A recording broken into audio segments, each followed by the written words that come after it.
नित्य है, आत्मा का अनुभव बस एकमात्र नित्य है।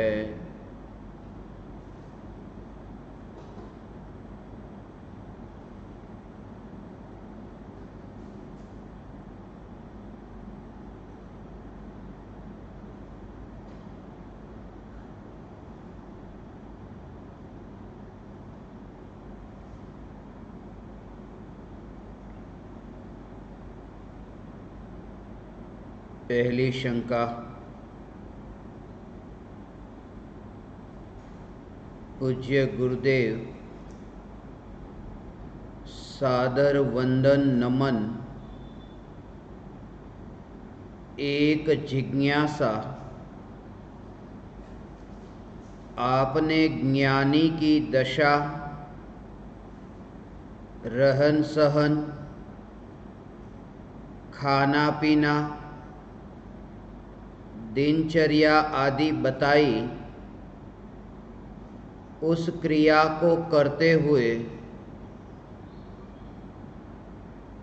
कैसे अलग भिन्न रहते हैं, पर मुझ अज्ञानी जिस जगह पर हूँ वहाँ से कैसे और किस तरह शुरुआत हो, ताकि मेरा कल्याण हो सके। आप श्री मुझ पर करुणा कर मुझे मार्गदर्शन देने की कृपा करें। वंदन, मदनबेन नाटा, रायपुर।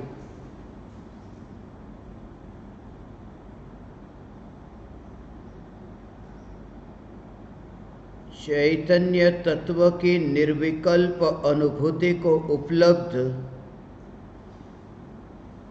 ज्ञानी की पहचान ही जागृति है। प्रति समय जागृत है। जल में कमलवत जो अलिप्त रहते हैं,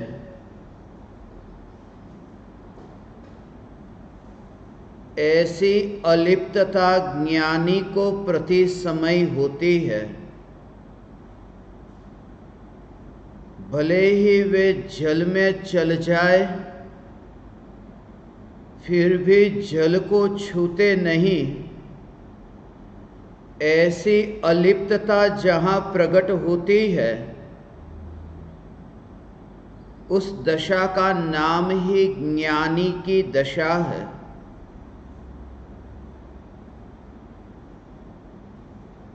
चमड़े से ही स्पर्श नहीं होता, ऐसा अस्पर्शी सत्ता मात्र चैतन्य परमात्मा अनुभव में आने पर चमड़े को स्पर्श करने वाले और अन्य पुद्गल ज्ञानी उसे कैसे स्पर्श कर सकता है।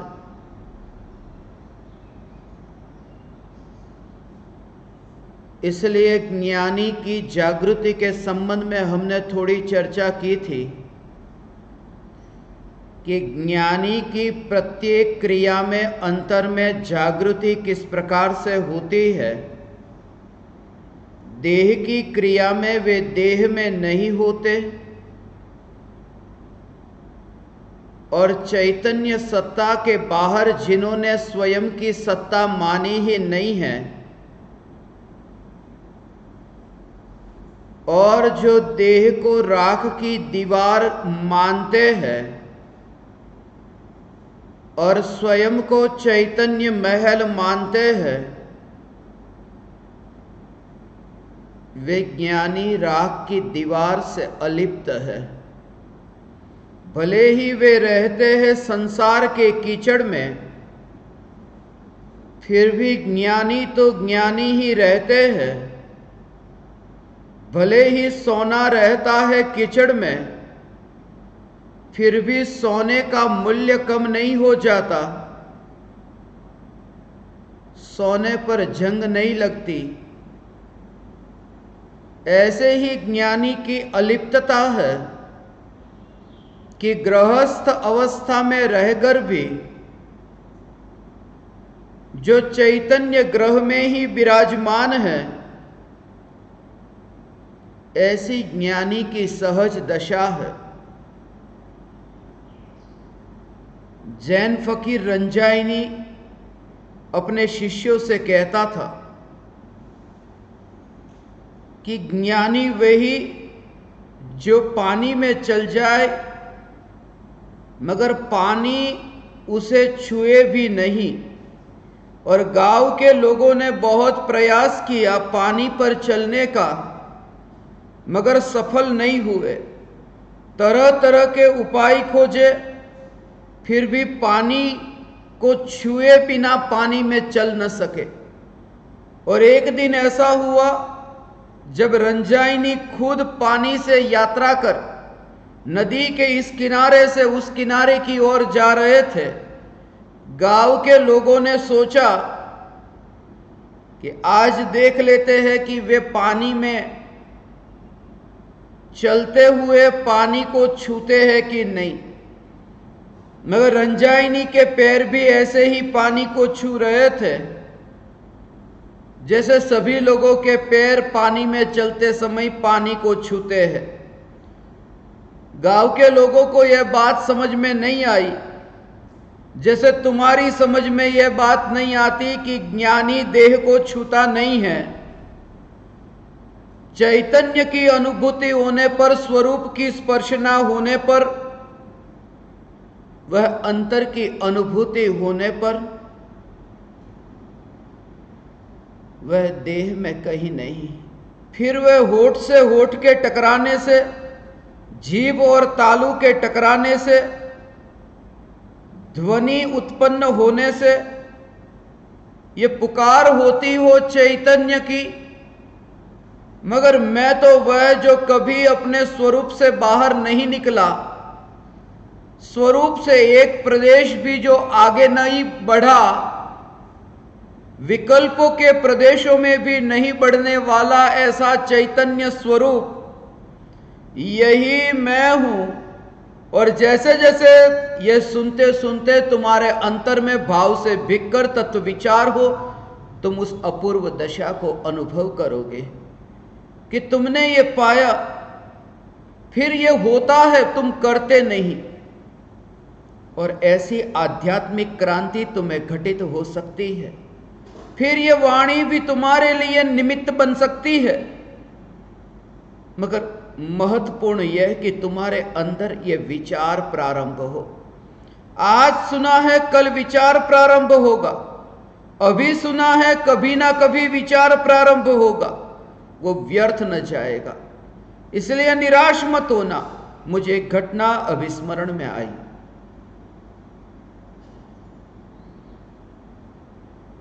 एक निर्धन के जीवन की यह घटना है।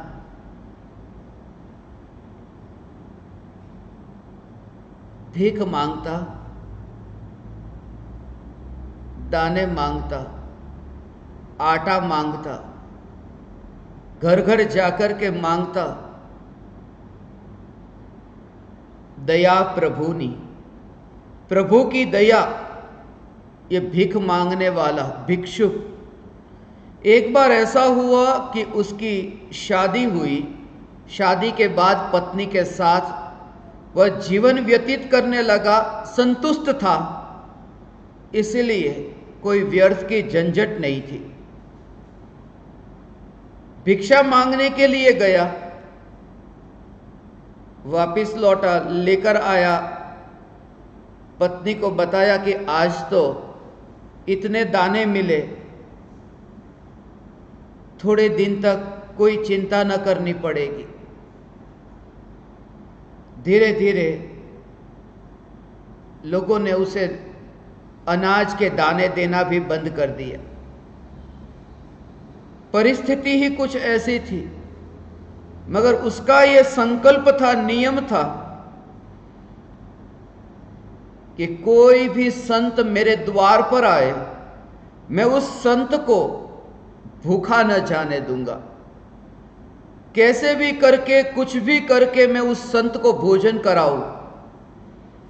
और एक बार एक संत उसके द्वार पर पहुंचे। ये खुद बहुत दिनों से भूखा, पत्नी भी बहुत दिनों से भूखी, अब क्या करे। संत ने आकर कहा, भोजन मिलेगा। इन्होंने कहा, आगता स्वागता की, पधारिए, विराजिए, अवश्य मिलेगा। संत को बिठाया, अतिथि पधारे थे। इसलिए मुझे मुनिराज से महान कोई अतिथि नहीं दिखते। इसलिए मुनिराज मुझे अतिथि दिखते हैं, क्योंकि मुनिराज के आने की कोई तिथि नहीं होती, इसलिए तो उन्हें अतिथि कहते हैं। इसलिए उस व्रत का नाम अतिथि संविभाग व्रत है। अतिथि देवो भव। अतिथि देवो भव का अर्थ मैं हमेशा यह समझता था, अतिथि अर्थात मुनि। मुनि से ही देव होते हैं, मुनि से ही अरिहंत होते हैं। अतिथि देवो भव। वह अतिथि, वह संत, उस भिक्षुक उसके द्वार पर आए, विराजे। अब पति पत्नी सोच रहे हैं क्या करें। डिब्बे खोल खोल करके देखे, मगर डिब्बे में अनाज का एक दाना भी नहीं। खुद ने भी नहीं खाया, अब उन्हें क्या खिलाए। और यह वचन था, यह संकल्प था कि कोई भी संत मेरे द्वार पर पधारे तो भूखा न जाए।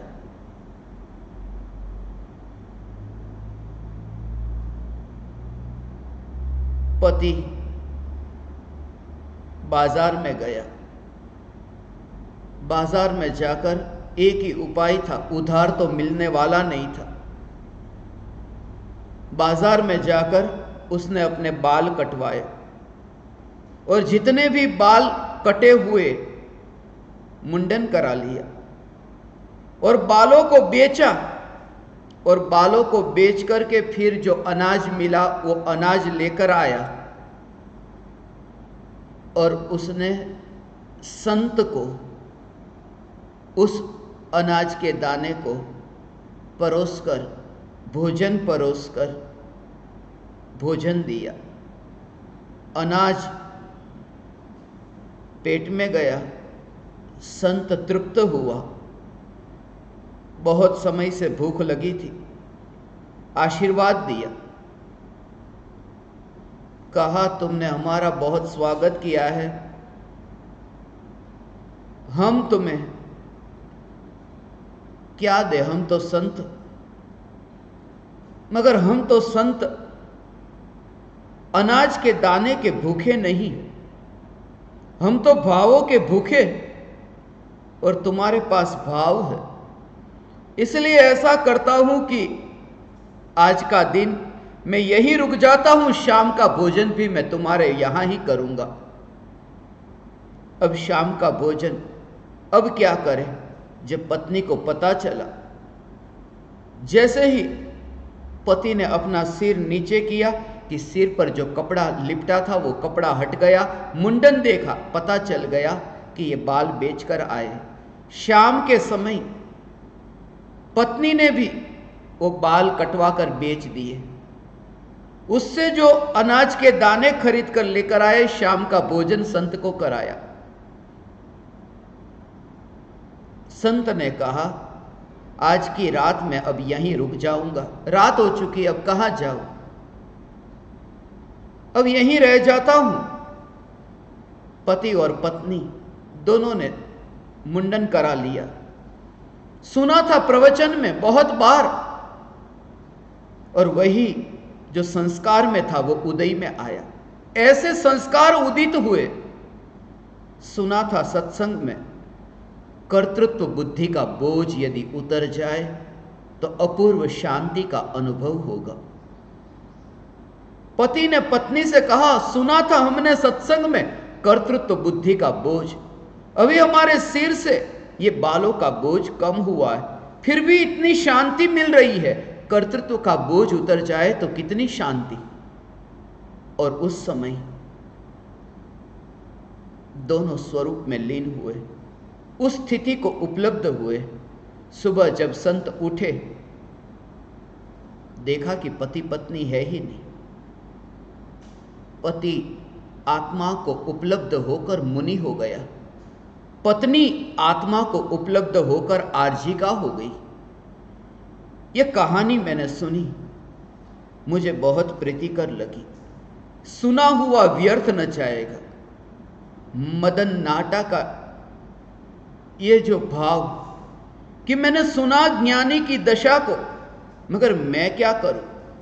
तुम्हारे पास भाव है स्वरूप की पहचान करने के लिए, भले तुम्हारे पास बुद्धि नहीं। इन्हें मैं यदि शास्त्रों की गाथा पूछूंगा तो इन्हें गाथा नहीं पता कि समय सार में क्या लिखा है, मगर समय का सार जिन्होंने समझ लिया उन्होंने समय सार समझ लिया, जिन्होंने समय की महिमा को समझा। इसलिए ये समय सार शब्द भी मुझे बहुत प्रीतिकर लगता है। इसलिए प्रीतिकर लगता है क्योंकि समय तो वह जो गया सो गया। पंच परावर्तन में हमने सुना था, द्रव्य परावर्तन, क्षेत्र परावर्तन, एक एक कर काल परावर्तन में उत्सर्पिणी काल, अवसर्पिणी काल। उत्सर्पिणी आता है जाता है, अवसर्पिणी आता है जाता है, फिर आता है उत्सर्पिणी, फिर आता है अवसर्पिणी, मगर वही नहीं आता, गया सो गया। अब कोई नया उत्सर्पिणी, अब कोई नया अवसर्पिणी। यह काल ही ऐसा है जो वापिस लौटकर नहीं आता। यह काल ही एक धन है, यह समय ही एक धन है। और समय में स्वरूप की पहचान, उस स्वरूप जिसने उस समय का सदुपयोग किया और स्वरूप की पहचान की, बस वही समय सार। समय सार अर्थात एक समय की पर्याय में जिसने उस पर्याय का सदुपयोग कर लिया। यह पर्याय, यह समय। जब मैं ऐसे मनुष्य को देखता हूं और पूछता हूं क्या करते हो, वे कहते हैं शतरंज खेल रहे। चक्रवर्ती के हाथी घोड़े नहीं तो लकड़ी के ही हाथी घोड़े। चक्रवर्ती का वह खेल नहीं, भावों से भले यहीं पर ही चक्रवर्ती का खेल खेल ले, शतरंज खेल ले, पत्ते खेल ले। क्या कर रहे हो? समय काट रहे हो। भ्रम में हो, तुम समय काट रहे हो। तुम समय नहीं काट रहे हो, समय तुम्हें काट रहा है। प्रति समय तुम्हारा यह समय जो वापिस कभी लौटकर आने वाला नहीं। मृत्यु तुम नजर के सामने देखते हो और पत्ते से खेलते हो। तुम्हें समय का अभी बोध नहीं हुआ, और समय का जैसे ही तुम्हें बोध हो कि तुम्हारी यात्रा समय सार की ओर आगे बढ़े बिना नहीं रह सकती, फिर तुम काम नहीं करते। क्या कर रहे हो? काम के बिना तुम्हें चैन नहीं पड़ता, कुछ न कुछ तो करे। कुछ भी काम नहीं, इसलिए तो ये ताश के पत्ते खेलते, शतरंज का खेल खेलते, क्योंकि कुछ भी काम नहीं। काम के बिना, काम का अर्थ ही यह है कुछ न कुछ करना, किए बिना चैन न पड़े, कुछ न कुछ करे। और इसलिए तो ये करूं वह करूं, उसमें ही तो राम तक पहुंच नहीं पाते। राम से मुझे एक घटना स्मरण में आई। अहमदाबाद की यह घटना है, आज से करीब करीब 20 बरस पहले की यह घटना है।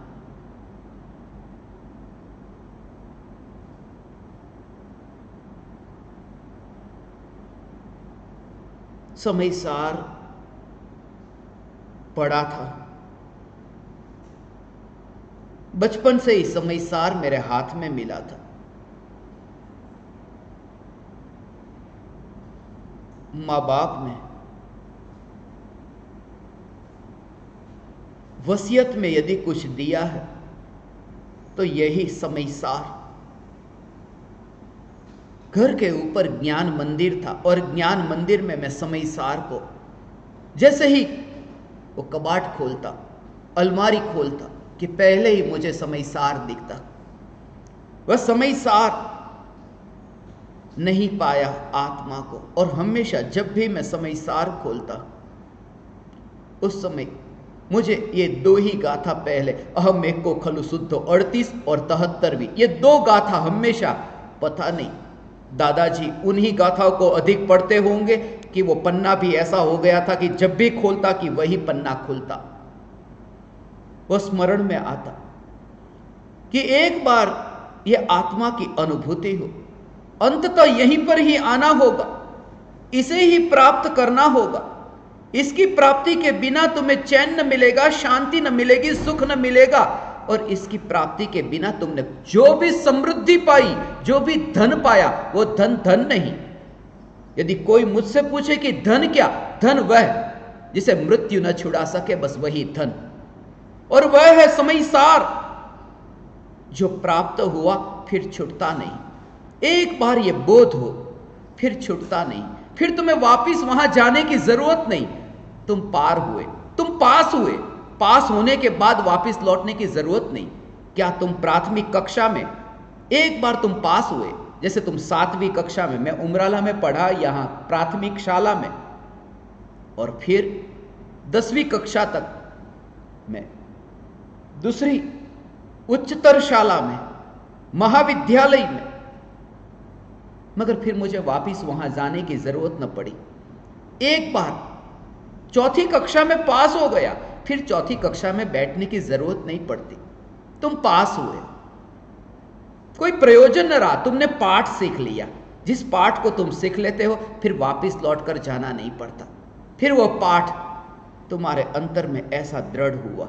ऐसे ही समयसार का पाठ, वो 38वीं और 73वीं गाथा, वह राम, वह आत्म राम, वह अहम एक को एक राम मुझे स्मरण में आते।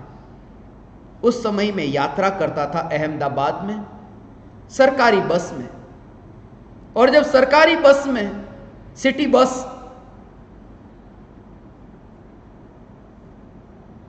₹4 का किराया था, 3 रुपये का किराया उस समय।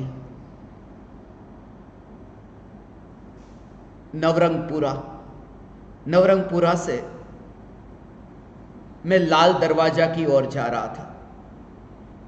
लाल दरवाजा अहमदाबाद का ऐसा बस स्टेशन, सबसे अधिक व्यस्त, ऐसा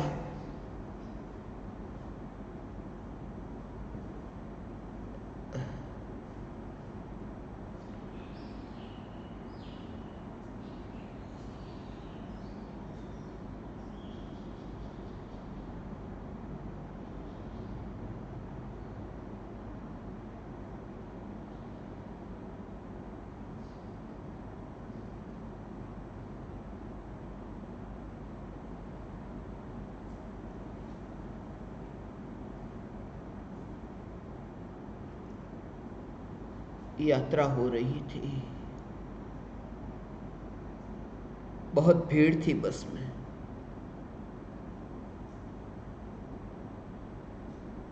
उस समय ऐसा होता था,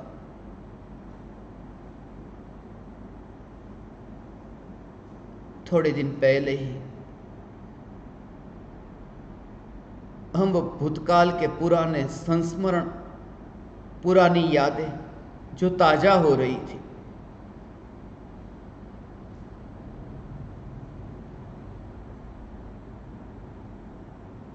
पर्स मिलता, बाजार से खरीद कर लेकर आते, बटुओं में फोटो रखने के लिए एक प्लास्टिक अंदर होता, उसके अंदर आप किसी की फोटो रख सकते हो। कुछ लोग फिल्म स्टारों की फोटो रखते, कोई हीरोइन, कोई हीरो की फोटो रखते। ऐसा बटुआ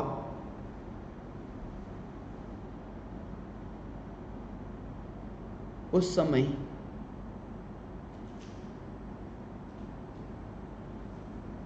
लाल दरवाजा का बस स्टेशन आया, पूरी बस खाली हो गई थी।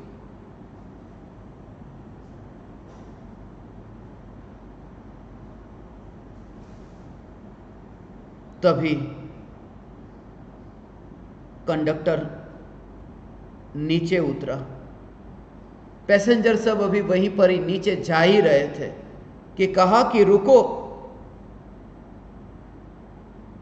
एक बटुआ मिला, एक पर्स मिला, जेंट्स का, पुरुष का पर्स था, गिर गया होगा किसी का। उसमें एक फोटो राम की थी और उस पर्स में 500 रुपये थे और कुछ भी नहीं था। सभी को उसने पूछा कि मुझे ये बटुआ मिला है, ये किसका है? किसी का बटुआ तो नहीं गिरा ना। एक बुजुर्ग होंगे कोई 60-70 साल के, उन्होंने कहा मेरा है। कंडक्टर ने पूछा कैसे मान लूं कि ये तुम्हारा है? कोई भी कहेगा ये मेरा है। उसने कहा उसमें राम की एक फोटो है। किसी के भी बटुए में राम की फोटो हो सकती है, मगर जब वो व्यक्ति उस कंडक्टर को वो जो घटना सुना रहा था वो मैंने सुनी, वो अभी मुझे स्मरण में आ रही थी। बाजार से खरीदा गया था बटुआ, राम की तस्वीर अंदर ही आई थी। जैसे ही वो तस्वीर लेकर के आया बटुए में, पिताजी को देखा। पिताजी बचपन से उसे राम जी मंदिर में लेकर जाते थे। वो बुजुर्ग ने जो कहानी अपनी बताई थी वो मुझे अभी स्मरण में आई। लेके जा रहे थे राम जी मंदिर, तो उन्होंने कहा कि ये बहुत पुराना बटुआ है, मैं जब छोटा था तब से ये बटुआ है।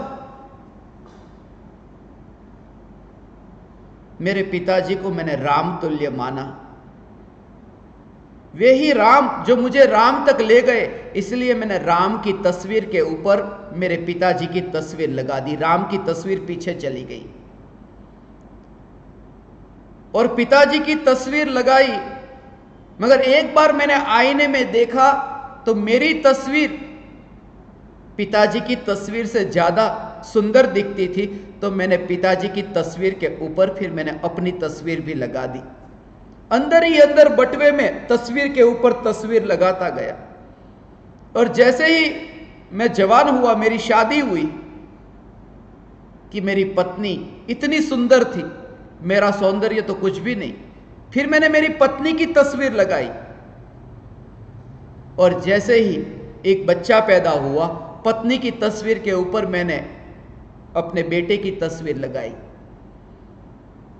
और फिर मैं बेटे की तस्वीर को देखता था।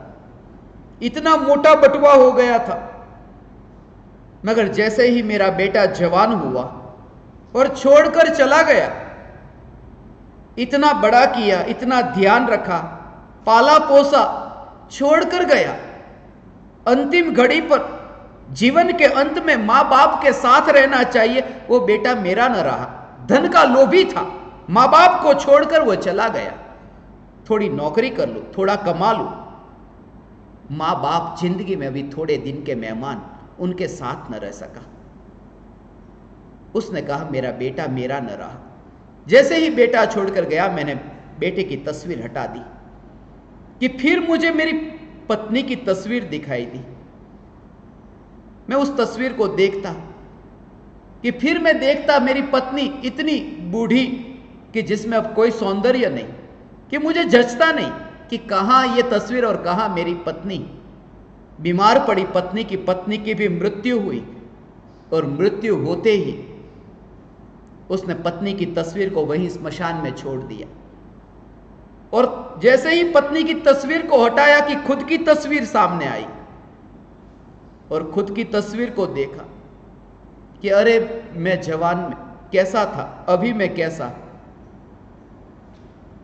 मन नहीं लगता, अरे मैं ऐसा हो गया, पहले तो मैं ऐसा था।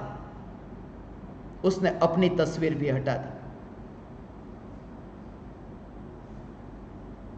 और पिताजी की तस्वीर सामने आई। पिताजी की तस्वीर आई कि याद आया, पिताजी चले गए। पिताजी ने नहीं कहा था कि पिताजी की पूजा करना, पिताजी ने कहा था ये पिताजी को भी तू छोड़ना जो तुझे राम तक ले गए। और उन्होंने कहा मैंने अपने पिताजी की भी तस्वीर हटाई और जो अंत में मैंने तस्वीर पाई वो राम की तस्वीर पाई। जो सबसे पहले तस्वीर थी वो राम की थी और सबसे अंत में भी मैंने राम को पाया। मगर जो राम की तस्वीर मैंने पहले देखी थी उसकी महिमा मुझे ऐसे न आई। मैं इन सब दौर से गुजरा और अंत में जो मैंने पाया कि राम ही सार है, काम में सार नहीं, राम में सार है। वो घटना तो इतनी पुरानी हो गई। उस व्यक्ति को कंडक्टर ने वो बटवा देने ही जा रहा था, फिर ये व्यक्ति ने कहा ये बटवा भी मत देना, वो 500 रुपये है वो भी मुझे नहीं चाहिए, सिर्फ वो राम की तस्वीर मुझे दे दो बस, और कुछ नहीं चाहिए। और तब से लेकर ये घटना मैं बहुत बार तुमसे कहना चाहता था कि तुम्हें जो अभी मिला है, मदन तुम्हें जो अभी मिला है उसका सदुपयोग हो। ये मौका मिला है, अंत में अनंत में स्थिरता हो। ये मृत्यु की घड़ी आई, मृत्यु की घड़ी में भले ही तुम्हें शास्त्र याद नहीं रहते, फिर भी स्वरूप की पहचान हो सकती है। और स्वरूप की पहचान हो, थोड़े दूर गए कि पहचान हुई, राम से थोड़े दूर गए, संसार के जाल में थोड़े फंसे कि पता चला कि यहां तो सार नहीं, कलह ही कलह है। इस बोध से मुझे घटना अभिस्मरण में आई। पति और पत्नी थोड़े दिन के लिए छुट्टी मनाने के लिए किसी शहर में गए। सोचा कि थोड़े दिन के लिए छुट्टियां मनाएंगे, घर से थोड़े दूर जाते हैं। एक होटल में जाकर वहां पर ठहरने के लिए पूछा कि कमरा खाली है। वहां जो रिसेप्शन में आदमी था उसने कहा हाँ कमरा तो खाली है, मगर कमरा देने से पहले हम ये पक्का कर लेते हैं कि आप दोनों पति पत्नी है या नहीं, आपके पास प्रमाण पत्र है, मैरिज सर्टिफिकेट, शादी का प्रमाण पत्र आपको देना होगा। और प्रमाण पत्र यदि आपने नहीं दिया तो हम आपको कमरा नहीं दे सकते। पति ने पत्नी से पूछा कि शादी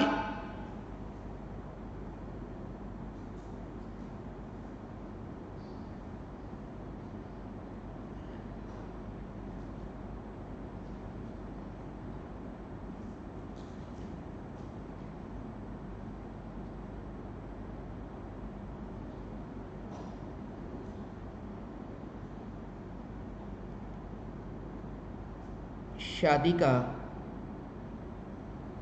प्रमाण पत्र लाए हो? पत्नी ने कहा मैं तो नहीं लाई।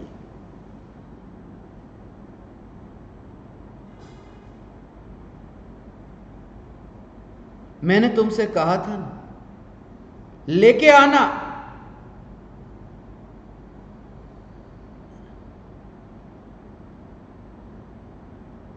मैंने तुमसे कहा था। दोनों के बीच में झगड़ा हुआ। पत्नी ने कहा तुम याद नहीं करा सकते थे। पति ने कहा यह जिम्मेदारी तुम्हारी थी, तुम्हें याद करके लेना चाहिए। दोनों के बीच में हाथापाई होने की तैयारी।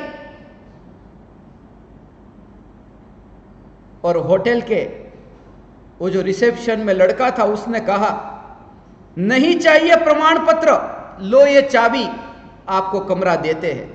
भरोसा हो गया तुम पति पत्नी ही हो, यह प्रमाण पत्र है। शादी की, बच्चे हुए, कलह के अलावा कुछ भी नहीं पाया। ये बोध के बल पर, ये जो इन्हें जिज्ञासा हुई कि ये तो ज्ञानी की दशा है, मगर मेरे जैसे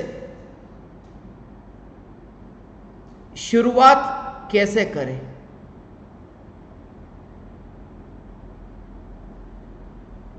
बस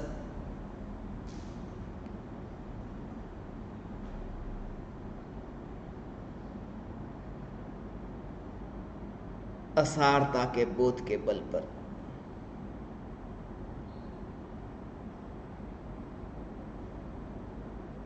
ये जीवन के एक नाटक को देखकर, ये सब नाटक जीवन के नाटक को देखकर, इसलिए मैं बहुत बार कहता, जब भी नाटक होता था, आज भी पहले के जमाने में नाटक होते थे, नाटक में पीछे देखता था, पर्दे के पीछे। आज भी जब मैं बच्चों के साथ में फिल्में देखता हूं तो फिल्म कम देखता हूं, फिल्म का मेकिंग, जो फिल्म बनाई गई तब क्या क्या हुआ था वो ज्यादा देखता हूं, और उनको कहता हूं देखो ये असलियत। फिल्मों में वो नाटक करते हैं और वो जो शूटिंग करते हैं, शूटिंग से पहले वो किस प्रकार से तू ऐसा करना, तू ऐसा करना, तू ऐसा करना, वो है, वो असलियत है। और असलियत को मैं ज्यादा देखता हूं, क्योंकि वो पर्दे के सामने जो भी तुम देख रहे हो वो असलियत नहीं, पर्दे के पीछे वो असलियत है। पर्दे के सामने तो राम है, सीता है, रावण है, मगर पर्दे के पीछे जो अभी तुम्हारे सामने जो पुरुष सीता बनकर आया है, मगर सीता बनकर आने से थोड़ी देर पहले ही सिगरेट थोड़ी फूंक ली है, थोड़े धुएं को बाहर छोड़ करके फिर सीता जी ने आगमन किया। असली सीता को जब मैं पीछे देखता हूं तो पता चलता है असलियत तो ये है, और ऐसा होता है। रामायण में ही ऐसा होता है। राम था अरुण गोविल, फिर शराब भी पीने लगा, और लोग कहते थे देखो राम शराब पी रहा है। हर रविवार को रामायण आती थी टीवी पर। यह असलियत। राम और रावण का खेल होता है। राम रावण को मारते हैं, मगर पीछे पर्दे के पीछे जैसे ही गए, मैंने यह सुना है रावण राम को गाली देता है,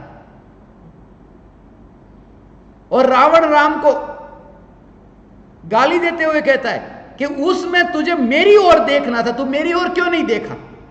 तुझे मेरी ओर देखना चाहिए ना, तेरा ध्यान मेरी पत्नी की ओर था जो नाटक देखने के लिए बैठी। असलियत तेरी ये है, तुम मेरी ओर देखना राम। और रावण डांट रहा है, पीछे ये सब मैं देखता, वो असलियत। इसलिए तो नाटक, इसलिए तो नृत्य में उसका विरोधी नहीं, इसलिए तो इससे ही बोध होता है। नृत्य का विरोधी नहीं क्योंकि ज्ञानी, नाटक का विरोधी नहीं क्योंकि ज्ञानी नृत्य और नाटक इनसे ही बोध पाए। इसलिए तो राजा ऋषभदेव ने नीलांजना का नृत्य और पंडित बनारसी दास जी ने नाटक समयसार। ये नृत्य और नाटक से ही सत्य का बोध होगा।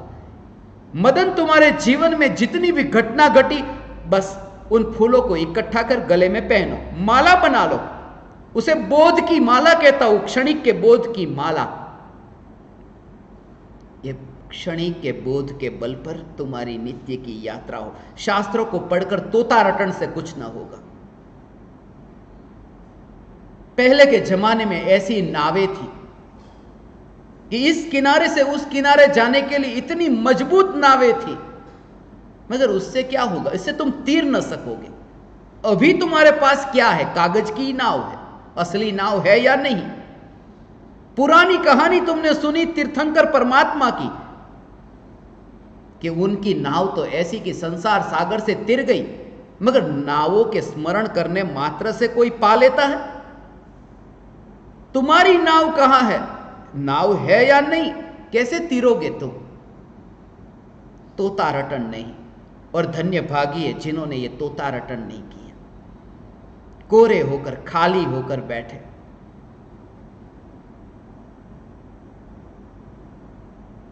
इसलिए तो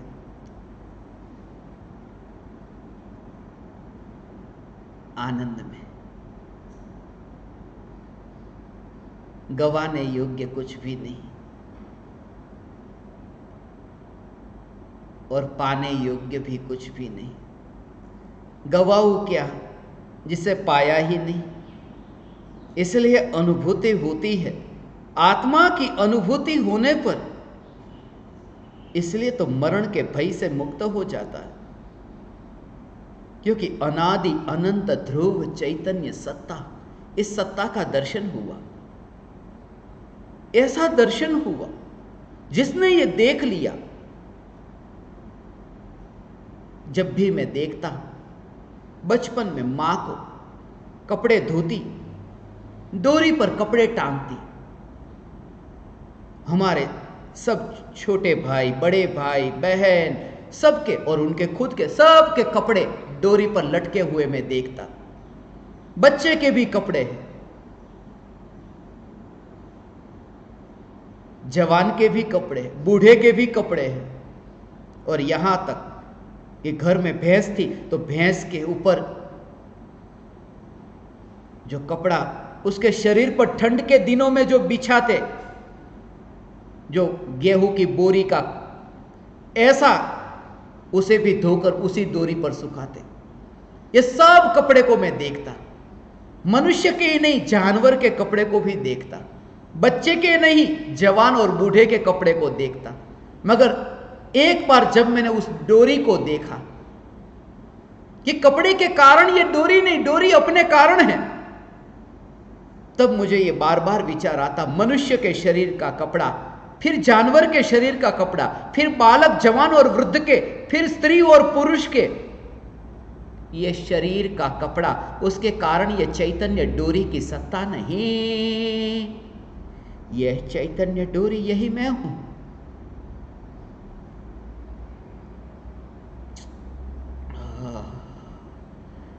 चैतन्य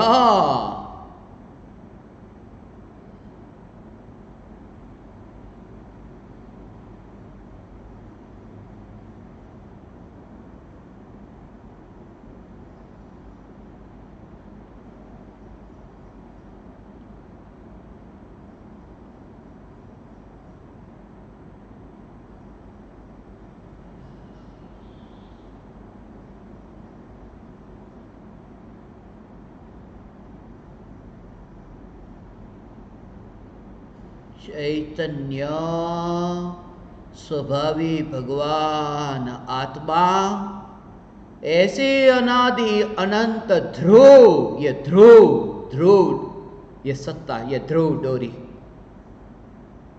फिर ये कपड़ा नहीं लटका है डोरी पर, फिर तुम उतरे हुए कपड़े की भांति ये पहने हुए कपड़े को देख सको। बस वही ज्ञानी की दशा।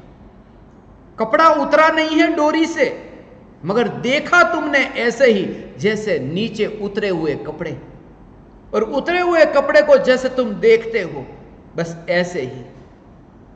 और ये मैं देखता था, उतरे हुए कपड़े को मैं देखता था। उतरे हुए कपड़े को जब मैं देखता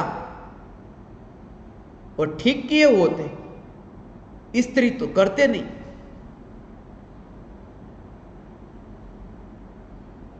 घर में ऐसी इस्त्री नहीं थी, कहां से इस्त्री करे। कभी कभी भूल से वो कर लेते तो वही कोयला जला हुआ थाली के अंदर डाल करके फिर गरम गरम करके कपड़े के ऊपर घुमाते, कपड़े भी जलते कभी और हाथ भी जलता। मगर वो कपड़े को सिमट कर, घड़ी कर, फिर तिजोरी में रखते। वो तिजोरी में जब कपड़े को रखते, हमारे पास में ऐसा धन नहीं था, वैभव नहीं था तिजोरी में रखने के लिए। लोग तिजोरी में धन रखते हैं, हीरे जवाहरात रखते हैं, हमारी तिजोरी में कपड़े। और उन कपड़ों को जब मैं देखता, तब मुझे शमशान की वो बात स्मरण में आती। मरने के बाद में मुर्दे की राख को इकट्ठा कर, जैसे घड़े में भरा जा रहा हो, घड़े में राख को भरते हैं, ऐसे ही ये उतरे हुए कपड़े को तिजोरी में डाल रहे हैं। ये घड़े में राख है, ये तिजोरी में कपड़े हैं। मगर वह परमात्मा तो गया, वह घड़े में नहीं गया। वह परमात्मा तो चैतन्य डोरी, वो तिजोरी में नहीं है। ये भेद तुम कितना जानते हो ये महत्वपूर्ण नहीं। ये तुम्हारे अंतर में, तुम्हारे रग रग में, तुम्हारे जीवन में परमात्मा बसे। बस ये तुम्हारा जीवन उसमें ही हो। और ये इस भव का नहीं, ये तो भव भव की लंबी यात्रा के बाद यहां पहुंचे। भव भव की लंबी यात्रा, ये चैतन्य तत्व की एक समय में होने वाली अनुभूति। भगवान आत्मा, ये भगवान आत्मा की निर्विकल्प अनुभूति, एक समय की अनुभूति। ये सब बचपन की घटनाएं, एक एक घटना में तुम्हें बताऊं। इसलिए ये मदन ने जो प्रश्न पूछा कि हमारे जैसे क्या करें, कुछ नहीं, बस यही विचार करते रहे। और इसलिए तो ये वाणी है कि तुम्हारा विचार चलता रहे, तुम्हें एक दिशा ही दे सकता है। कोई भी गुरु तुम्हें दशा प्रकट नहीं करा सकता, सिर्फ दिशा निर्देश, सिर्फ इंडिकेटर, सिर्फ इशारा कर सकता है, सिर्फ उंगली दिखा सकता है, चांद की और उंगली दिखा सकता है। गलती से भी उंगली को मत पकड़ना, वरना चांद को पाने से वंचित रहोगे। सिर्फ उंगली दिखाने वाली है। यह वाणी सिर्फ तुम्हें चैतन्य स्वरूप की ओर इंगित कर रही है, इशारा कर रही है। स्वरूप पर जोर देना, यह स्वरूप की अनुभूति। और अनंत काल ये अवसर पाकर गवाया, फिर तो थोड़ा बोध मिले, फिर तो पाठ सीखे। कब तक एक ही कक्षा में रहकर, फेल होकर, अनुत्तीर्ण होकर, नापास होकर, कब तक रहे एक ही कक्षा में? थोड़ा बोध सीखे, थोड़ा पाठ सीखे। मुझे एक घटना अविस्मरण में आई, श्री कृष्ण और अर्जुन के जीवन की यह घटना। मैं बचपन में यह कहानी बहुत बार पढ़ता, एक ही कहानी को बार बार पढ़ता था। आज फिर मुझे वह स्मरण में आई।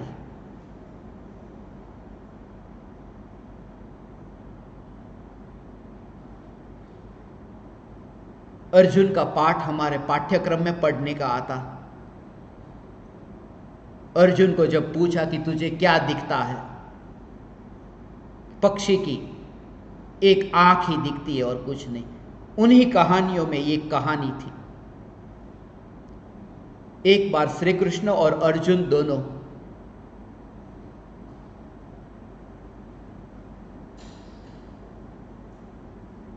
यात्रा कर रहे थे। एक ब्राह्मण, जिसके पास इतना धन नहीं, भीख मांगी अर्जुन के पास जाकर। अर्जुन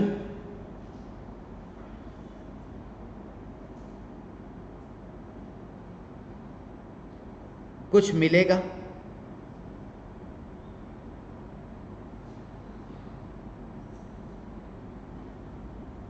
अर्जुन के पास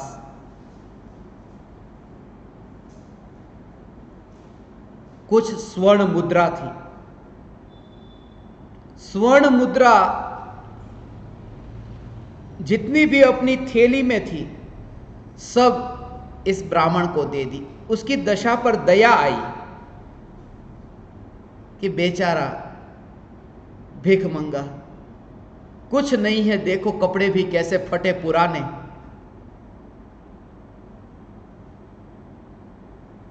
स्वर्ण मुद्रा भिखारी को मिल जाए। गया, खुश था, आज स्वर्ण मुद्रा मिली, जीवन भर की चिंता मिट गई। जब वापस लौट रहा था अपने घर की ओर, उसने एक कुआं देखा। प्यास लगी थी बहुत। कुएं में से पानी निकालने के लिए वहां जो पात्र था अंदर डाला, थैली तो एक और रखी, सुवर्ण मुद्रा की थैली, और जैसे ही पानी निकाले और पानी पीने जाता है, तृप्त हुआ, हां पानी पीने को मिला। पानी पीने के बाद देखता है, अरे थैली कहां गई? कोई लुटेरा लूट के चला गया। बड़ी मुश्किल से जीवन में यह धन मिला था, गवाया। अर्जुन ने सभी सुवर्ण मुद्रा दे दी, फिर भी गवाया। दूसरे दिन फिर भीख मांगने निकला। अर्जुन ही मिल गया दूसरे दिन। अर्जुन से मांगा कि कुछ मिल जाए। अर्जुन ने कहा, कल तो मैंने इतनी सुवर्ण मुद्रा दी थी, क्या हुआ? बोले, ऐसा हुआ, कोई लुटेरा लूट के चला गया, मैं पानी पीने के लिए रुका कुएं के पास। अर्जुन ने, आज के जमाने में तो मिलते भी नहीं हीरा माणिक, ऐसे हीरा माणिक। अर्जुन के पास ऐसा माणिक था, बहुमूल्य माणिक। कल सुवर्ण मुद्रा दी थी, आज बहुमूल्य माणिक दिया कि ले जा। लेकर गया। आज तो पूरी सावधानी रखी। अब पानी पीने नहीं रुका घर पर, सीधा ही अपने घर, सीधा ही कुएं के पास तो नहीं, अपने घर के पास भी पानी पीने नहीं। पहले ही वो माणिक को उसने एक घड़े में ऐसा छुपा दिया, किसी को पता न चले। अब कोई चोर नहीं आ सकता। ऐसी जगह माणिक को रखा कि कोई चोर नहीं आ सकता। अब पत्नी को क्या पता? पत्नी गई पानी भरने के लिए और नदी में वो घड़ा उल्टा किया। पहले पानी थोड़ा डाला, फिर थोड़ा उल्टा किया कि घड़ा थोड़ा साफ हो जाए।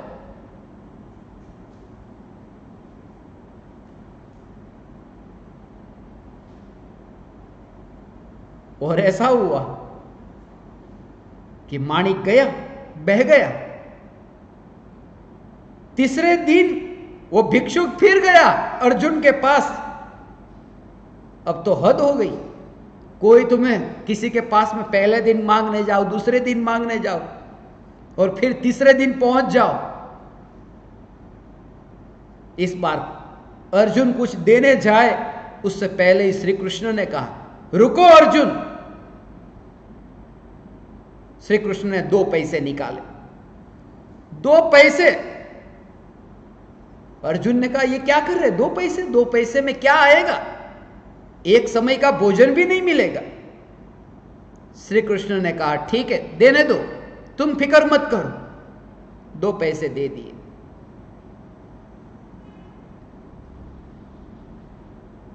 ये भिक्षुक को थोड़ा झटका लगा। शिष्य बेहतर निकला, ये गुरु तो कैसे कंजूस। अर्जुन ने तो सुवर्ण मुद्रा माणिक दिए और इन्होंने 2 पैसे। 2 पैसे का क्या मिलेगा? कुछ भी तो नहीं। जब वापस लौट रहा था, मछुआरा देखा और मछुआरे को जब देखा, मछली लेकर आ रहा था, एक ही मछली पकड़ी थी। इसने सोचा, मेरा भोजन तो मिल न सकेगा 2 पैसे में, एक काम हो सकता है कि यह मछली जो लेकर आया है वो मछली मैं खरीद लूं और उसे फिर पानी में डाल दूं, उसे जीवन में दे सकता हूं। और जैसे ही उसने 2 पैसे में यह मछली खरीद ली, मछली लेकर के मछली को पानी में डालने ही जा रहा था कि मछली के मुंह में से निकला कुछ, और वो कुछ नहीं था, वो माणिक था जो पानी में गया था, बह गया था। वो मछली के मुंह में से फिर माणिक निकला। जो गवाया था वो वापिस मिला। माणिक वापिस मिल गया। और जैसे ही माणिक मिल गया कि ये चिल्लाया, मिल गया, मिल गया, मिल गया। कि उसी समय लुटेरा वहां से जो स्वर्ण मुद्रा लुट करके गया था, उसने सोचा इसने पहचान लिया, मुझे मिल गया कि अब राजा से शिकायत करेगा, मुझे जेल में जाना पड़ेगा, बेहतर यह है कि सब स्वर्ण मुद्रा इसकी वापस लौटा दूं। उसने सब स्वर्ण मुद्रा वापस लौटा दी, माणिक भी मिला, स्वर्ण मुद्रा भी मिली, मगर इस बार जो मिली थी उसका मजा कुछ और था। गवा करके पाया, और एक बार गवा करके पाया, अब जरा तुम विचार करो, अनंत मौके अनंत बार गवाए, और फिर जब प्राप्ति होती है उसका आनंद कैसा होगा। यह स्वरूप की अनुभूति का आनंद है। इसलिए आत्मा की अनुभूति को वाणी के द्वारा व्यक्त न कर सकूंगा, इसलिए हृदय की बातों को मस्तिष्क के व्यायाम से कैसे कह सकता हूं। इसलिए हे मदन,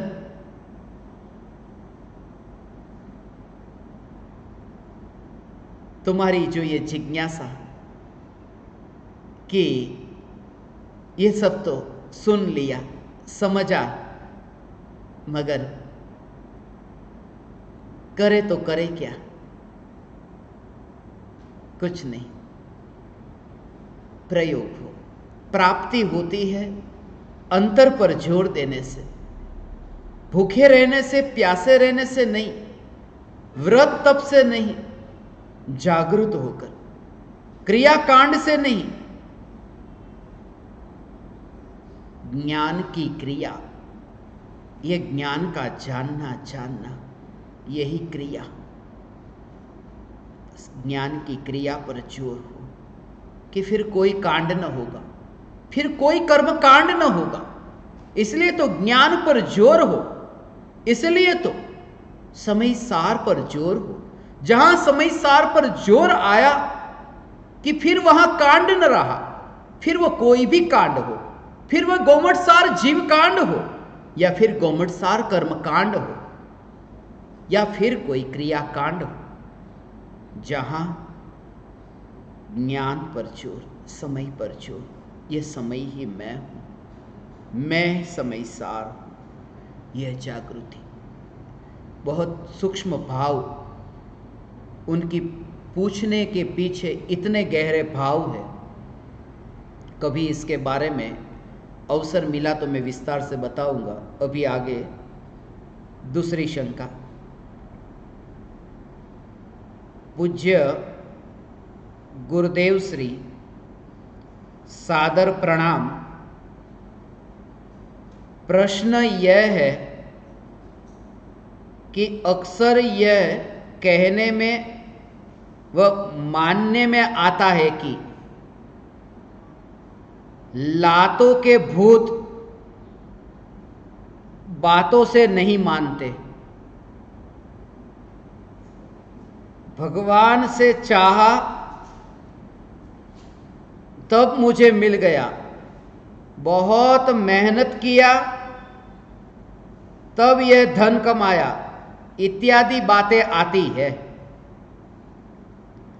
जब सिद्धांत सुना कि एक द्रव्य दूसरे द्रव्य का कर्ता नहीं है, तब से यह मान्यता सुधारने का प्रयास हो रहा है, किंतु कहने में यही भाषा का प्रयोग होता है, तो क्या ऐसा कहना चाहिए या नहीं? कृपया समाधान करें। प्रेमचंद, नवलखा, राजनांदगांव। उनकी जो जिज्ञासा है वो ये है कि वाणी में जो हम बोलते हैं, वाणी में बोलना चाहिए या नहीं बोलना चाहिए, कि इतनी मेहनत की तब मैंने धन कमाया है। परम कृपालु देव निश्चय वाणी सांभળી साधन तजवा नोय निश्चय राखी लक्ष्य में साधन करवा सोय। निश्चय के जो सिद्धांत है, एक द्रव्य दूसरे द्रव्य का कर्ता नहीं है, प्रत्येक द्रव्य स्वतंत्र है, मैं अकर्ता हूं, ये लोक व्यवहार में भाषा में नहीं बोलना, और नहीं बोलता है वो समझदार है, इसलिए क्योंकि जहां रहता है उस अनुरूप उस भाषा में वह बात करता है। बच्चों के साथ यदि रहना है तो बच्चों की भाषा में ही बात करनी पड़ेगी। अज्ञानी के साथ यदि रहना है तो अज्ञानी की भाषा में ही बात करनी पड़ेगी। यदि परदेश में रहना है तो परदेशी की भाषा में ही बात करनी पड़ेगी। मगर यह खास जागृति रहे कि जब भी यह बोला जाए तब अंदर में बेहोशी न हो, पूरी जागृति। अज्ञानी बोलता है कि एक द्रव्य दूसरे द्रव्य का करता नहीं, मगर अंतर में बेहोश है। वाणी में पूरी सत्य है, वाणी वाक्य झूठा नहीं, मगर अंतर में बेहोश है। पता ही नहीं कि मैं अकर्ता, मैं का ही पता नहीं तो अकर्ता का क्या पता चलेगा। मैं की अनुभूति नहीं तो अकर्तृत्व के सिद्धांत की समझ कैसे आएगी। मैं अभी तो बेहोशी है। मुझे एक घटना अविस्मरण में आई।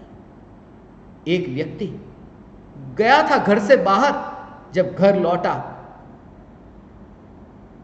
घर लौटकर पत्नी से कहता है, आज तो मेरी जेब कट गई, जेब में जो माल था गया। पत्नी गुस्से हुई, ध्यान नहीं रखा ना, पता ही नहीं चला। कैसे पता नहीं चला? आपकी जेब में किसी ने हाथ डाल करके माल निकाल लिया, तब तक पता नहीं चला? बोले हां, वो हाथ डाला था, वो मुझे पता है, मगर मुझे ऐसा लगा कि वो मेरा ही हाथ है। पता ही नहीं चला कि यह किसी दूसरों का हाथ है, यह मेरा ही हाथ है। बेहोशी में उस पर हंसी आती, कैसा ये आदमी जेब में कोई दूसरा हाथ डाल दे, उसे भी ये मान ले कि ये मेरा हाथ, दूसरों के हाथ को अपना हाथ माने, ये कैसा बेहोश। वो बेहोशी इतनी खतरनाक नहीं, यहां हाथ नहीं, हाथ पैर चमड़ी हड्डी जो सब पर आई और मान लिया ये मेरा ही है, ये खतरनाक है, ये मिथ्यात्व है, ये बेहोशी। और उसी में तो लुटा रहा है, उसी में तो लुटा रहा है अनंत आनंद को, अनंत आनंद को लुटा रहा है। इसलिए आत्मा की अनुभूति हुई कि अतीन्द्रिय आनंद पाया। अतीन्द्रिय आनंद के लिए कुछ भी न किया, अनंत अनंत वैभव प्रकट हुआ। एक चैतन्य की जागृति प्रकट हुई कि अनंत वैभव ये कैसा है, कैसा ये स्वर। कल शाम की ये घटना मुझे अविस्मरण में आई। मोटा भाई के साथ में हम जा रहे थे गाड़ी में, पार्ले जी बिस्किट उन्होंने गाड़ी में इतने भर के रखे हैं कि जहां भी कोई मिल जाए तो बांटे। बैठने की जगह कम, पार्ले जी के लिए ज्यादा। अब कल बच्चे भी साथ में थे, तो आगे जाते ही कुछ बच्चों को पार्ले जी बांट रहे थे। वो पैकेट मेरे हाथ में आया कि मुंबई का पार्ले जी मुझे स्मरण में आया। मैंने पूछा ये बहुत छोटा हो गया है? बोले हां, इतना छोटा है, आधा कर दिया है, आधे से भी छोटा जैसा लगता है, और उसमें भी ऊपर लिखा है 30% एक्स्ट्रा। दाम उतना ही, उससे भी ज्यादा बढ़ गया। उस समय तो 4 रुपये थे, अभी तो 5 रुपये कर दिए। मगर वो जब मैंने देखा तब मुझे वो बात स्मरण में आई कि दाम उतना रखा और माल घटाते गए, इसलिए क्योंकि माल की बिक्री ज्यादा हो, यही करना पड़ता है। ये व्यापारी लोग क्या करते, यही तो करते हैं। किसी भी वस्तु को बेचना हो, बाय 1 गेट 1 फ्री। अब 100 रुपये की वस्तु खरीदो और उसके साथ में एक मुफ्त में पाओ, वो ऐसा भी कर सकते थे कि 100 रुपये की वस्तु के बदले में वो 50 रुपये कर दे, आधी कीमत कर दे। मगर आधी कीमत कर देंगे तो एक ही बिकेगी, और 100 रुपये में बेचेंगे, लोभ के कारण लोग लेके जाते, खुद नहीं तो रिश्तेदार उपयोग करेंगे, रिश्तेदार नहीं तो पड़ोसी उपयोग करेंगे। Buy one get one free, कैसे भागते हैं लोग। और कभी ऐसा हो तो buy one get two free, तब तो कि अरे एक ही खरीदो 2 मुफ्त में। कहीं ऐसा हो तो बाय वन गेट 100 फ्री, तो कैसा लगे? बाय वन गेट 100 फ्री, और 100 तो क्या, 1000, lakh, crore. Bye one gate billions free, कैसा लगे? ऐसा ही है ये। बाय वन गेट अनंत फ्री। एक के लिए पुरुषार्थ करो, जागृति अनंत गुणों की पर्याय शुद्ध वैसे ही हो जाएगी, कुछ नहीं करना पड़ेगा। बाय वन गेट अनंत फ्री, अनंत गुणों की पर्याय शुद्ध, और एक समय की जागृति, श्रद्धा सम्यक हो गई।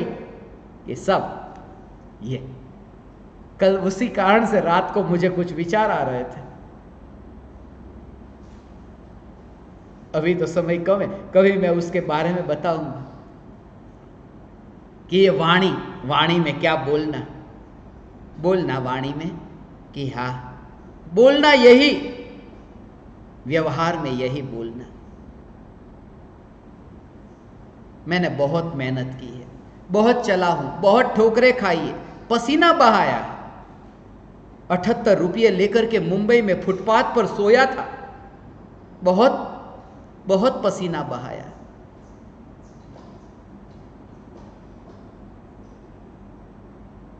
और मैंने जैसे राख की दीवार के पड़ोसी में कहा, जिस जगह पर मैं सोता था मैं इन्हें लेके गया, माँ बापूजी को लेके गया। दीवार पर वहां लिखा रहता पेशाब करना मना है, वहीं पर ही लोग पेशाब करते, और उसके छींटे मेरे ऊपर पड़ते, रात को कहीं सो नहीं सकते। और जैसे ही पुलिस वाले आए तो बताना कि भाई पेशाब करने आए थे, सो नहीं रहे। वरना रास्ते पर भी आपने फिल्मों में देखा ना, मुंबई में फुटपाथ भी हाउसफुल है, सचमुच ऐसा है।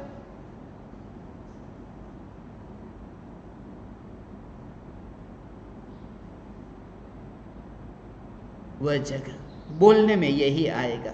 बहुत मेहनत की, बहुत पसीना गिराया है, बहुत आंसू पिए, बहुत गम खाया है। मेरे पास में लिस्ट है। एक दिन मैं बैठा था माँ बापूजी के साथ में, क्या क्या बिजनेस किया, ये कपड़े की दुकान, किराने की दुकान, घी बेचते, ये बेचते, एक साथ में 50 लिस्ट मेरे सामने है। वो ये सब किया और तुम्हें पढ़ाया, लिखाया, बड़ा किया। आपका अहो अहो उपकार है, मैं कभी ना भूलूंगा। मगर अंतर में जागृति, तुम मेरे जन्मदाता नहीं, क्योंकि मेरा जन्म ही कहां। मैं तुमसे ये कहता हूं, इसलिए तो मध्यस्थ, इसलिए तो एक और वहां की यात्रा, एक और यहां की यात्रा, दोनों कांटे विपरीत दिशा में, मगर फिर यात्रा होती है सिद्ध की। आज का दिन मुझे हर बार इसलिए स्मरण में आता है, ये सीधे कांटे को देखकर मुझे ये विचार आया। ऊपर का कांटा बड़ा कांटा, नीचे का कांटा छोटा कांटा, ऊपर का कांटा नीचे का कांटा, और हो जाए सीधे सीधा।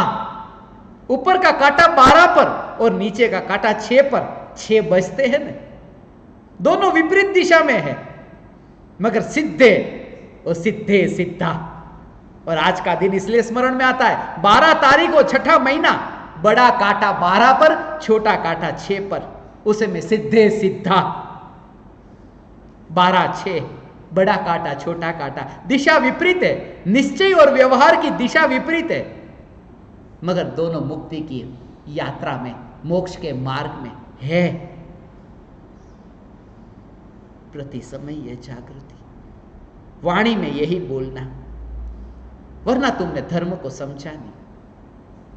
और जो तुमने पूछा है प्रेमचंद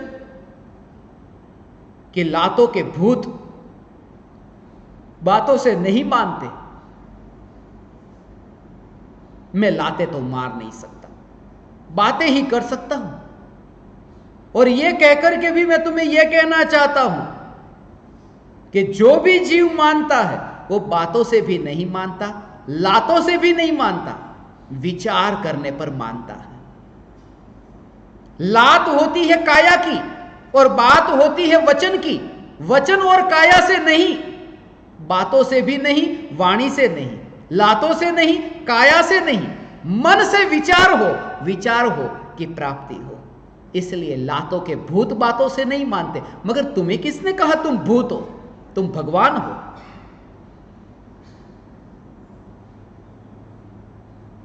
तुम भगवान हो, तुम पूर्णिमा के चांद हो। मगर इनका प्रेम है, प्रेमचंद का प्रेम है, इसलिए तो उन्हें यह जिज्ञासा हुई कि कुछ ऐसा करो कि हम माने।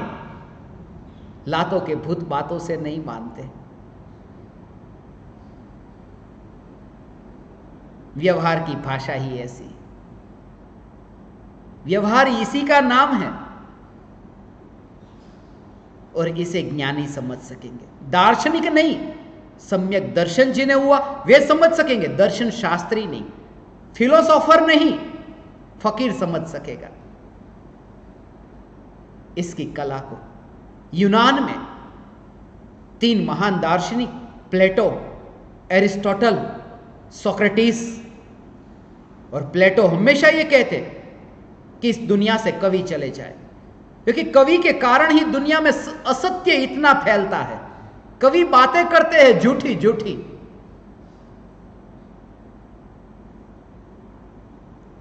अब सागर को मैं साई बना दूं और वनराई को मैं लेखनी कलम बना दूं तो भी गुरु के गुणगान न कहे जाए।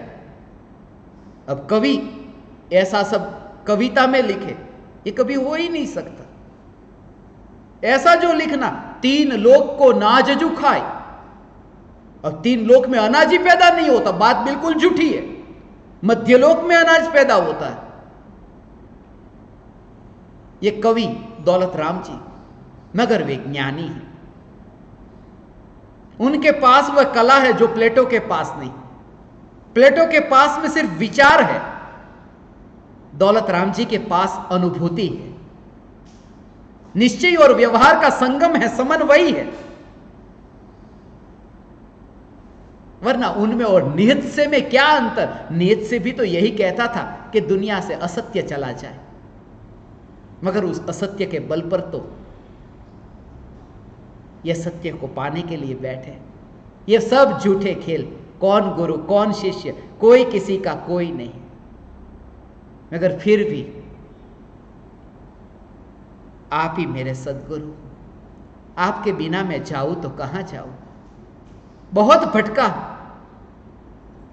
मगर पाया नहीं मैंने धन, और पाया तो यही कहा, अपने से पाया नहीं, राम रतन धन पायो जी पायो। श्याम के प्रति समर्पण, मीरा का समर्पण श्याम के प्रति, पर्याय का समर्पण द्रव्य के प्रति, मगर वाणी यही कि सदगुरु मैंने राम रतन धन पायो जी पायो। यह समर्पण, यह व्यवहार की भाषा मुझे घटना अभिस्मरण में आई। एक जगह हम साधना के लिए शहर से दूर गए। बरसात आ रही थी, टेढ़ी बरसात के छींटे ऐसे पूरब से पश्चिम की ओर जा रहे थे। मेरे साथ कुछ महिलाएं थी, जो महिलाएं मेरे पास में खड़ी रह गई। जैसे मैंने कल कहा था कि गांव के बाहर वो रक्षा करने के लिए रहते हैं, गांव वालों की ऐसे ही वो महिला बीच में आ गई और पानी के छींटे मेरे पर ना आने दिए। भक्ति का भाव था उनका। फिर जब मैं शहर में आया, मैंने एक सत्संग में कहा कि 3 महिला मेरे लिए छाता बन गई। अब लोग सोचने लगे छाता बन गई, आकाश में कैसे वो छाता बनकर के रही होगी? छाता तो ऊपर होता है, सिर के ऊपर। मगर वो एक कहने की भाषा थी। यदि भाषा को पकड़ोगे तो न समझ सकोगे कि महिला मेरे लिए छाता बन गई, मगर भाव को समझोगे तो समझ सकोगे उनके भक्ति के भाव को। इसलिए कहता हूं, प्रेमचंद जिज्ञासा है कि व्यवहार में ऐसा बोले, हाँ यही बोलना। मेहनत की है इसलिए कमाया, मेहनत करने के कारण कमाया। मैंने बहुत मेहनत की। यही कहना सब्जी बनाई है, यह मत कहना तुमने नहीं बनाई, उसकी योग्यता से बनी, यह कभी मत बोलना। ये तो समझाने के लिए। क्या करें, कोई दूसरा उपाय नहीं। ये उधार लेकर थोड़ी देर ये बोलने का भाव आया, लाओ थोड़ा उधार, जो मिला है उधार उसका उपयोग करो। थोड़ा नाद बजे, थोड़ा सितार बजे, सितार के तार को छेड़ो और थोड़ा संगीत हो। मगर ये सितार उधार है, सितार के तार को छेड़ो। उंगली जैसे सितार के तार को छेड़ती है, उंगली सितार के तार को छेड़े, ऐसे ही ये जीभ तालू को छेड़ती है और ये ध्वनि उत्पन्न होती है, संगीत उत्पन्न होता है। मगर सितार का मालिक मैं नहीं, ये उधार मिला है। ये सितार उधार मिला है। ये सितार के तार को छेड़ रही है, ये जीभ तालू को छेड़ रही है। यहां तो उंगली भी सितार है और तार भी सितार है। ऐसी वह दशा है। हे ज्ञान दीपक, निश्चय और व्यवहार का संगम, यह अपूर्व संगम है। यहां अपूर्व संगम है। यहां गंगा भी है, यहां सरस्वती भी है, यहां ज्ञान की गंगा भी है और जिनवाणी मां रूपी सरस्वती भी है। यहां भीतर भी है और बाहर भी है, यहां निश्चय भी है और व्यवहार भी है।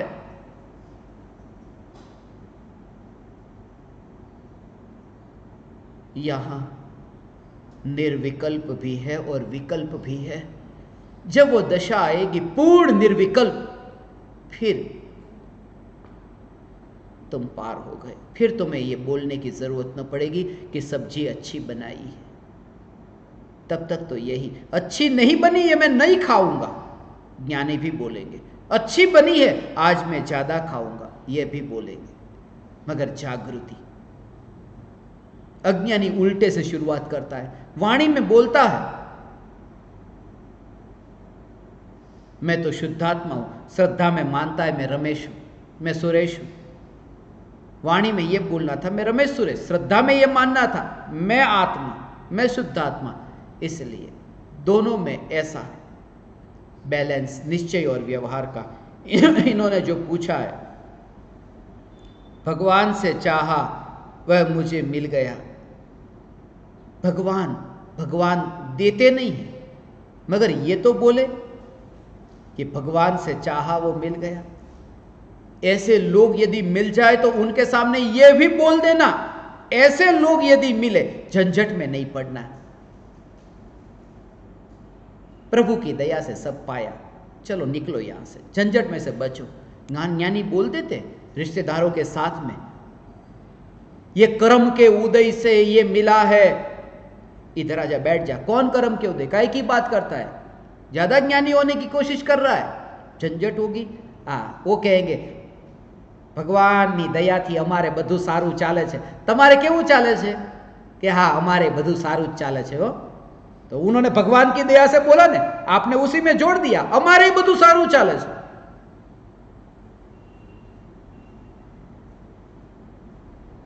मगर अंतर में ये भगवान की दया से। मगर भगवान की दया कुछ करती नहीं है। हमारी ये अंधश्रद्धा, ये भगवान की दया से। एक विज्ञान के विद्यार्थी को शिक्षक ने पूछा था कि जैसे ही पंखे की स्विच ऑन करते हैं और ऊपर पंखा चलने लगता है, क्यों चलने लगता है? उसने यही कहा, भगवान की दया है।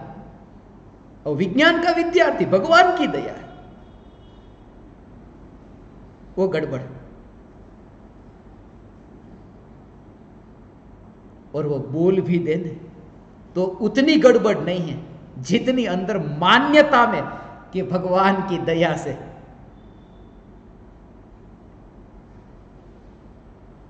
परमात्मा के कारण ही धन घर तक आता है।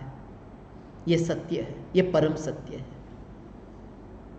परमात्मा के कारण धन घर में आता है। ये जो रुपये आते हैं वो परमात्मा की शक्ति से आते हैं, ईश्वर की शक्ति से। कोई बड़ी शक्ति क्या, ईश्वर की शक्ति के कारण धन घर पर आता है। और पूज्य गुरुदेव श्री मुझे स्मरण में आए, कहते थे जड़ेश्वर, जड़ भी ईश्वर, वह भी शक्तिशाली। परमात्मा की शक्ति से ही तो धन आता है, मगर सिद्ध परमात्मा की शक्ति से नहीं। जड़ेश्वर, ये जड़ेश्वर की शक्ति। बोलना पड़े तो बोल देना, परमात्मा के कारण आ रहा है, मगर अंतर में ये फंसना नहीं, बस कहीं पर भी वो फंसना नहीं। वाणी में ऐसे ही बोल देना, और वाणी में ऐसा न बोलेगा तो झंझट होगी। सेठ है, वो सेठ ने वहां मुनीम रखा है काम के लिए, और यदि वो सेठ ऐसा कहे कि तू दुकान का ध्यान रखना, अब ग्राहक आया और ग्राहक को माल दिखाया, बोले ये माल इतने में देना है, तो मुनीम क्या कहता है? नहीं नहीं नहीं, मैं नहीं दे सकूं, मुझे परवड़ता नहीं है। अब मुझे परवड़ता नहीं है, ऐसा नहीं कहता मेरे सेठ को नहीं परवड़ता, मैं नहीं दूंगा। वो खुद ही ऐसे बात करता है, मुझे नहीं परवड़ता, मैं घाटा होगा मेरा, मुझे नहीं परवड़ता, जाओ भाई। मगर वो जब बोलता है कि मुझे नहीं परवड़ता, तब उसे पता है कि मेरी सैलरी फिक्स है, मुझे तो जो मिलने वाला है वो मिलेगा, मेरी तनख्वाह तो पक्की है। ये सेठ के लिए बोल रहा हूं।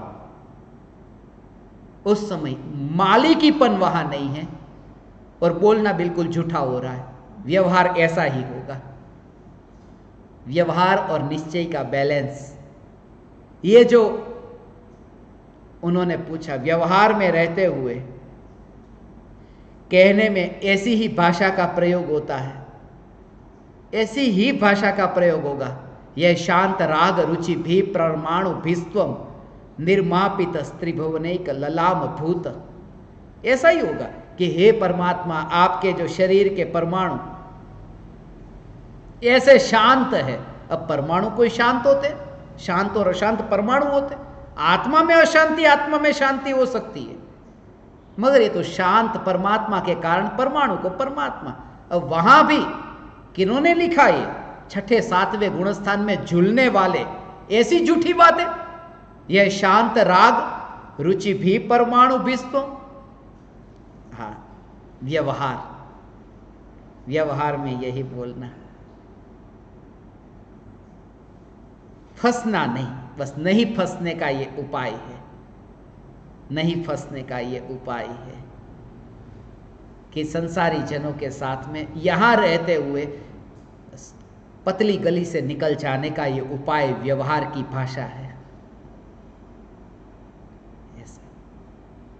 मगर जागृति प्रति समय ये रहे, निश्चय और व्यवहार का संगम, दोनों का समन्वय, दोनों साथ में एक ही समय में, अलग अलग नहीं, एक ही समय में, एक ही आत्मा में। आज निश्चय कल व्यवहार, सुबह निश्चय शाम व्यवहार, ऐसा नहीं। एक समय में ये दोनों एक समय में होते हैं। लगेगा उल्टा, मगर यात्रा होती है सम्यक। जैसे तुम ट्रेन में यात्रा कर रहे हो और तुम अहमदाबाद की और यात्रा कर रहे हो, मुंबई से तुम्हारी ट्रेन छूटी अब जब मुंबई से तुम अहमदाबाद की ओर आ रहे हो, तब तुम जिस डिब्बे में बैठे हो, जिस सीट पर बैठे हो, उस सीट से अब तुम्हें बाथरूम जाना है कि तुम मुंबई की ओर, जो दिशा मुंबई की दिशा की ओर बाथरूम है, तो तुम उस टॉयलेट की ओर जा रहे हो, चल करके जा रहे हो मुंबई की ओर, तुम्हारा चेहरा मुंबई की ओर है, उल्टी दिशा में चेहरा, उल्टी दिशा में पैर चलते हैं। ट्रेन जा रही है अहमदाबाद की ओर और पैर चल रहे मुंबई की ओर, फिर भी तुम मुंबई नहीं पहुंचते, फिर भी तुम पहुंचते अहमदाबाद हो। फिर भी तुम्हें कोई पूछे कहां जा रहे हो, अहमदाबाद जा रहा हूं, मुंबई नहीं। ऐसा ही व्यवहार की ओर ज्ञानी की यात्रा तो होती है, कभी शौच जाना पड़े, कभी भोजन करना पड़े, व्यवहार की ओर यात्रा तो होती है, मगर वे व्यवहार में नहीं जाते, वो निश्चय की ओर ही जाते हैं। पहुंचते हैं वे स्वरूप में, उल्टी दिशा में नहीं पहुंचते। भले उल्टी दिशा में यात्रा होती दिखाई देती है, मगर पहुंचते हैं स्वरूप में। यह निश्चय और व्यवहार का संगम, और यह बहुत जरूरी है। इस जीवन का रहस्य यही है, यह बोध इसी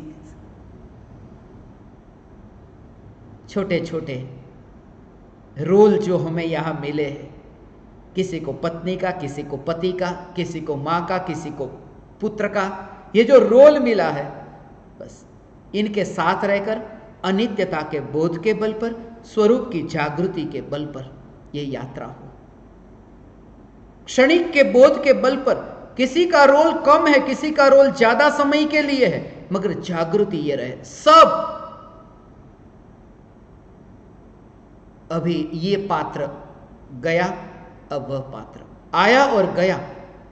इसलिए तो मेरे जीवन में इतने लोग मुझसे मिले, इतने निकट आए, इतने दूर गए, और हमेशा मैंने ये सोचा जिंदगी के सफर में बहुत सारे मुसाफिर मिलते हैं, सभी को एक ही जगह तो जाना नहीं होता। मिले, कोई और रास्ते पर गया, कोई और रास्ते पर। ये कला, और उसके लिए अनंत पुरुषार्थ चाहिए, इसके लिए अनंत पुरुषार्थ, अपूर्व जागृति चाहिए। कांटे के लिए कुछ भी ना करना पड़ेगा, फूल के लिए बहुत कुछ। कांटे को बचाने के लिए कोई मेहनत न करनी पड़ेगी, कांटा बच जाता है। फूल को बचाने के लिए बहुत सावधानी बरतनी पड़ती है।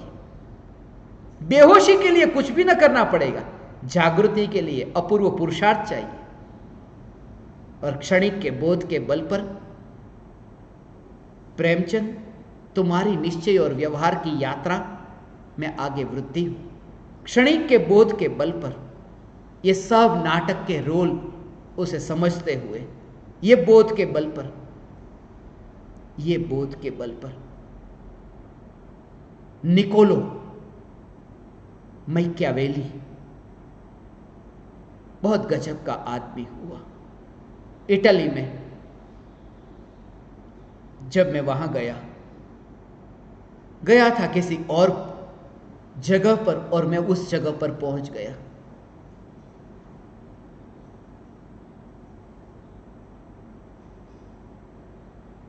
फ्लोरेंस, वहां उसका जन्म हुआ। 3 तारीख को पैदा हुआ था। पश्चिम के देशों में चाणक्य, उसका चाणक्य के रूप में उसे माना जाता है, बहुत बड़ा नीति शास्त्र। जैसे भारत में चाणक्य, ऐसे ही यूरोप में मैकियावेली।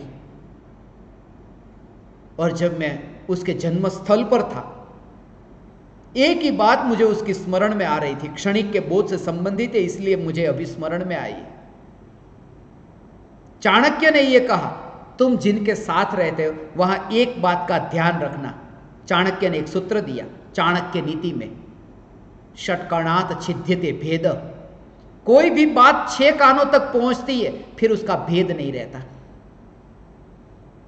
4 कान तक छुपी रहेगी, 6 कान तक पहुंचेगी, अर्थात तीसरे आदमी, तीसरे व्यक्ति के पास पहुंची, फिर वो भेद नहीं रहेगा। मगर निकोलो ने तो कुछ और ही कहा। उसने ये कहा,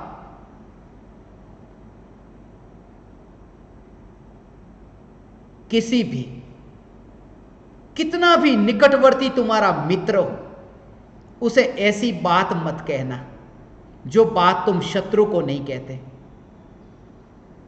बात में मुझे दम लगा। मैं वहां बैठा था, उसकी कुछ तस्वीरें हैं, ज्ञान दीपकों के साथ में दिखाऊंगा। और उन देशों की यात्रा में वो 3 तारीख 3/12 3 दिसंबर का दिन था, जब मैं वहां से फिर यात्रा करते करते हंगेरी गया था। उस देश में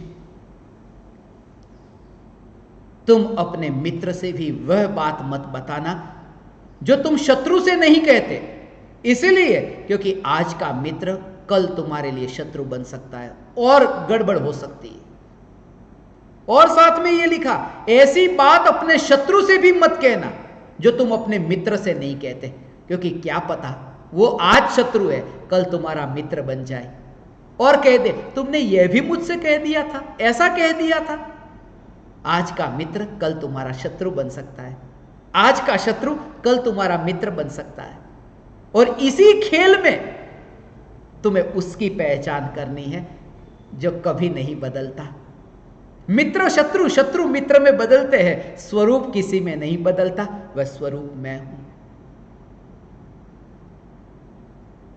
मदन, प्रेमचंद, आप परमात्माओं ने इस जिज्ञासा के कारण मुझे सत्संग करने का अवसर दिया। मेरा इतना समय सत्संग में रहा, व्यर्थ में न बीता। ऋण रहा आप परमात्माओं का मुझ पर। मैं आप परमात्माओं को मेरे हृदय के अंतःकरण से प्रणाम करता हूं। मेरे प्रणाम स्वीकार कर।